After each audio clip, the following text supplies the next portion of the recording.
Alright everybody, I am going to try to demonstrate using After Effects to correct my stop motion video and also to add titles to it and sounds. So I've created a folder called Bookshelves, and I've created a folder inside of that called Footage, and I've put my bookshelf stop motion movie in there. I also output the movie as a series of pings, which I'll explain why, and I've started to gather some of the sound effects that I'm going to need.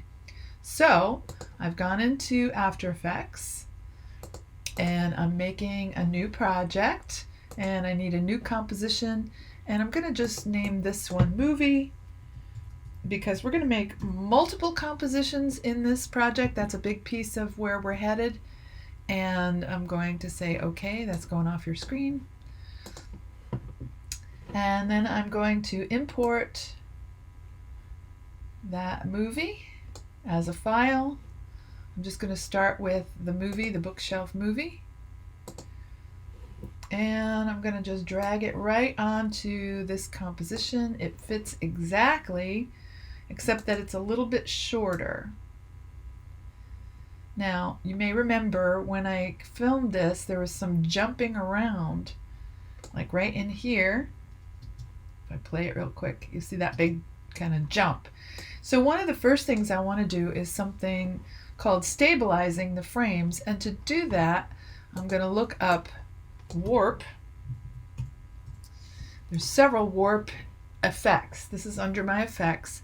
And I'm going to use this one called Warp Stabilizer. And I'm going to just drag it right onto my video, and it is going to analyze real quickly all of the horizontals and verticals. And what's good about this particular animation is that I have a very strong vertical and a very strong horizontal with these shelves. It looks like there's a little bit of distortion, but it should be able to do it. So you can see it's running through here. And then this should turn red. It's running through. There it goes. So now it's actually stabilizing. And now it's, according to it, it is stabilized. So if I scrub through here, you can see that it's moving, but what it's done is it's made it much more gentle motion. So it's kind of sliding over. And I can live with that. So it's much more stable looking. And that is a good start. Now, I had mentioned that there was a few frames, and you just saw me pop in there, that I wanted to correct as well. So let's do that next. So what I want to do is I'm going to kind of get a sense of where that occurs. So there's one spot, and that is about 3 seconds and 14 frames in out of 12. So let's see. I'm going to try and import a single file from my pings, and there are, I don't have to be real exact with this, so there are 142 pings. That is about a third of the way in. If I kind of roughly think about thirds, I'm going to say 49 is about where I should be for this particular spot, and I'm going to bring that in. And this is right where I appear, and I don't want to be appearing. And you can see that it's not exactly, it's like, it looks like it might be a little bit later, but it's pretty close. So I'm going to move this single frame over. So all I'm doing is dragging the edges, and then I'm going to zoom way in on this. And honestly, you can see, let's get a little narrower. Definitely covering the part where I am, so I probably don't need that much of this though. Okay, so I'm still covered. But you can see that's actually probably the frame that I've got. I could go back in, but here's what I'm going to do. I'm going to put a mask over the area of this frame.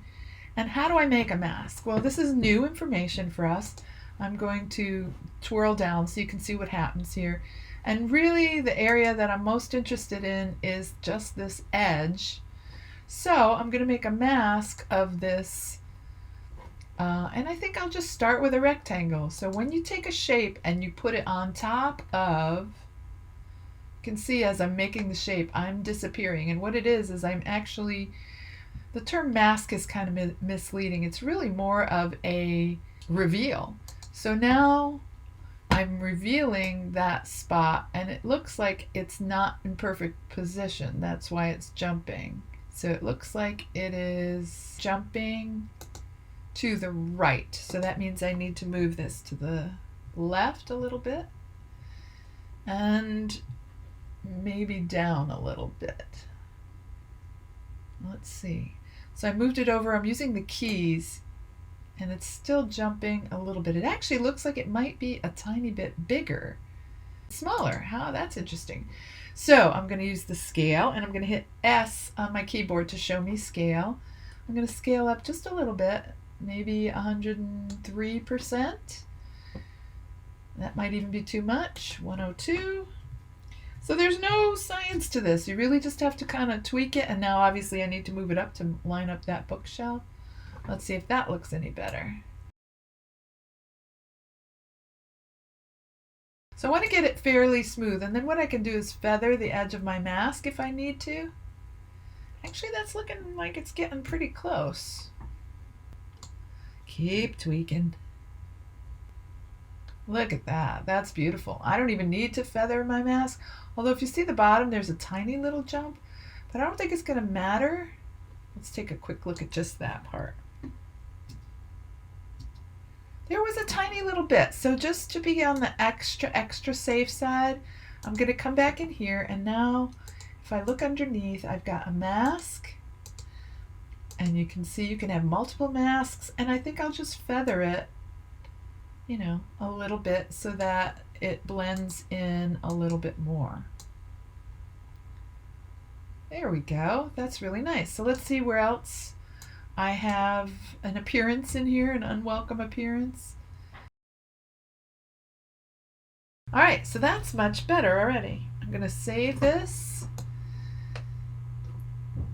as my project in my bookshelf folder.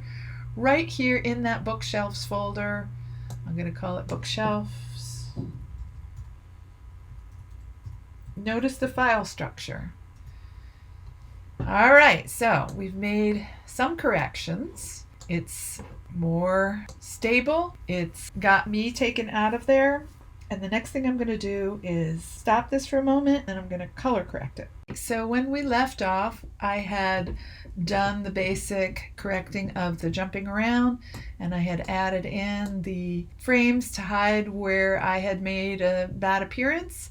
Now I wanted to do a little bit of color correcting. We've got a bright spot over here and then overall it's kind of yellow. So what I want to do now is go ahead and make a new adjustment layer. And much like Photoshop, I can have all kinds of adjustments on the layer. But what I'm most interested in is an effect. I want to do levels, much like you would do in Photoshop. So I'm going to go ahead and drag these levels on here. And then I'm going to make a mask, much like I did on the picture of myself where I only wanted a portion. I only want it to really affect this upper corner. To make it more obvious, I'll go ahead and adjust it. I'm going to make it darker by lowering the white. And you can see that that's pretty dramatic, probably more dramatic than I want it, so you can really see it clearly. And now, just like any other layer, if I make a shape, I can go ahead and have a mask here. So I'm going to click outside there, and I'm going to make kind of a rounded, I'm using the pen tool, a rounded shape like a triangle in this upper corner. And come back up here. And I had to zoom in, of course. And you can see there's a real difference now. I'm going to go fit up to 100% of where my mask starts and ends. So a couple things I want to do is I want to feather the edge of that mask. So I'm coming under my mask and I'm just going to feather it. But I do think it's a bit extreme. So first I'll feather it, and you can see that that actually almost takes care of the whole issue. But because it's a bit extreme, I'm going to come back in here and make an adjustment. It's still going to be bright. There's content like the book titles here that have been lost that I can't regain. But I think if you look at it now, you can see that it's better. It doesn't jump out quite as much. So this is looking rather yellow. So I'm going to do yet another new adjustment layer. And of course, I want this one to be above the levels because I want it to make the shadowed area adjusted as well. This time what I want to do is do a color balance. So I'm going to drag that right onto this layer. And you can see over here now I've got red, green, and blue, no yellow. So this is where it's helpful to understand additive light. I could either decrease my red and green, but that'll make it a little darker. I think what I'll do is, this is sort of mid-tone, sort of highlight, so I'll do a little bit of both. I'm going to go into my mid-tone blue, and I'm going to increase the blue a little bit.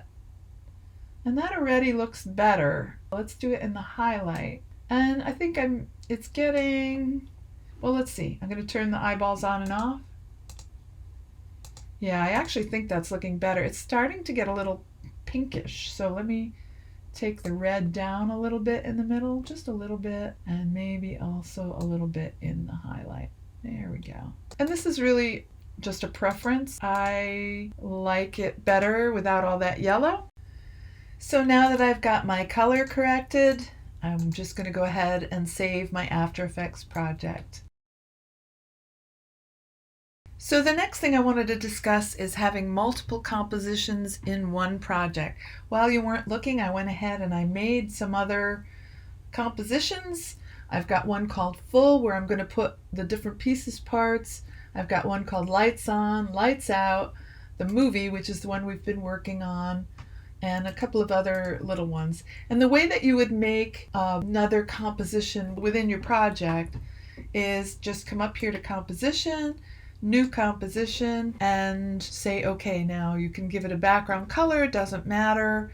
Let's say I'm going to make another one called Closing Titles. Just give it a name, and then it appears over here. The icon is like a little RGB triangle, circle, square. Those are compositions. I've added some audio in here too. We're going to come back to that in just a moment. For now, let's take a look at some of these compositions. So I've got this full composition, and what I've done is I've dragged in my movie comp right there. If I double click on it, I'm back into that movie where I've made the adjustments. There's my adjustment layers, and there are my frames that I cut myself out in. So these are like little chunks that then you can put together instead of trying to do all of this on the main timeline. So let me come back to this one. So I've got this first part, which is got a black part. Let's go in here. And this is essentially where I'm going to be putting my titles during this black portion. It's going to fade up and fade into a still. That's not even the movie. And this tells more of my story. The lights are going to go out. They start whispering and whatnot. So you can see I have all these different compositions here, including closing titles, which I just made. And this is a very powerful aspect of After Effects that you can start to incorporate. So you can do your titles separately, have them fade in, fade out, and put them together as compositions. Now, you can treat a composition in any way that you would treat a regular layer. For example, if I wanted this one right here to fade out, I'm going to hit T for transparency. I could just make an opacity keyframe here, make another opacity keyframe here, and fade it out. So that is a wonderful thing that you can do with compositions within a project. Okay, I mentioned that I wasn't going to create my soundscape in Audacity apart from the animation because I couldn't sync it with what I'm trying to do here unless I wrote it out very carefully. And honestly, I didn't want to have to do that. So I'm building some sounds right here. I wanted my music file to span a couple of the compositions. So it's out here in the main area. But I did work within this first composition where I'm going to be adding titles. Let me zoom all the way out. And you can see I've got little blips of this and that. These are all different sound effects. So I've got a whisper, I've got the door, I've got footsteps, a chair dragging, the light switch, me sighing, keyboard typing, and I've just put these all together much like I would have done in Audacity. I don't need to add any special effects except for maybe lowering and raising the volume. So here is how you can do that. Let's go here to the footsteps. I can hit LL and that shows me the waveform. And one of the things that I wanted these footsteps to do is I wanted them to go quiet. So footsteps, footsteps, light switch, more footsteps, and then where's the door? The door. I should pull that downward so that it's easier to see. Kind of put them in order. So there's the door in the middle of the footsteps. Okay, so how do I change the volume on this? Well, if I twirl down again, I can see the audio levels. And here's my footsteps. They start out, you can see I've got keyframes. Let me zoom in a little bit here. So the footsteps start to play, clunk, clunk, faded out, light switch, fade back in. So you can see I have here the audio levels. Right now they're at the full, believe it or not, is 0. At the next one, I have it go way down very quickly and then stays low and then comes back up. And here's what that sounds like. Hopefully it'll play.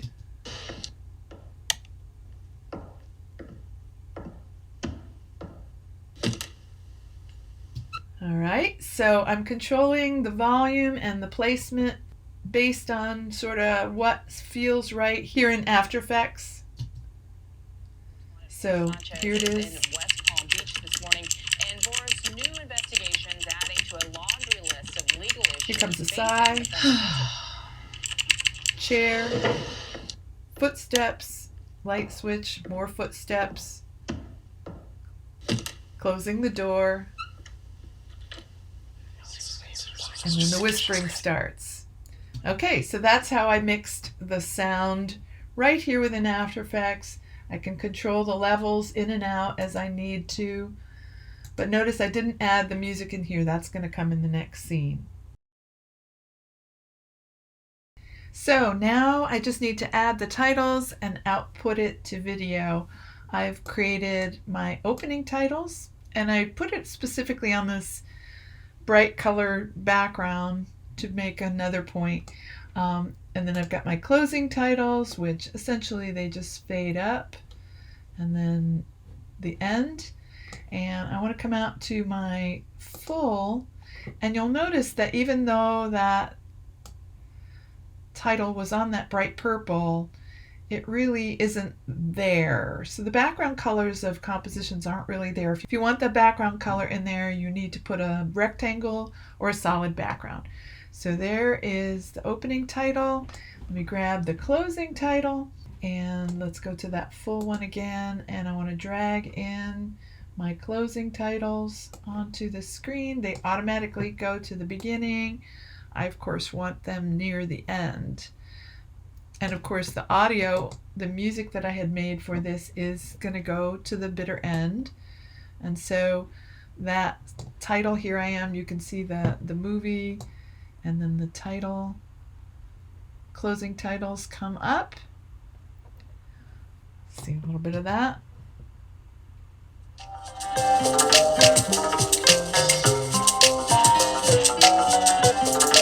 You can hear that distortion as it tries to render. All right, so I'm ready now to output to video, and I recommend that you use the Adobe Media Encoder. I'm going to choose that, and this is a little third program that Adobe includes. It's going to take a minute, and I edited out a little chunk of time, but here is in Adobe Media Encoder. Here is my movie ready to be rendered, but I wanted to do one thing. I wanted to change where it's going to go. So I'm going to rename it my stop motion. And for now, just to put it somewhere else, I'm going to go ahead and put it on the desktop. This is going to be a .mov. but it's actually going to be an MP4. I'll let it add the extension. So when I say save, it's still not making the movie. In order for it to make the movie, I need to click here and render. I see this blue bar moving, and that is rendering my movie. So I'm going to pause, let it render.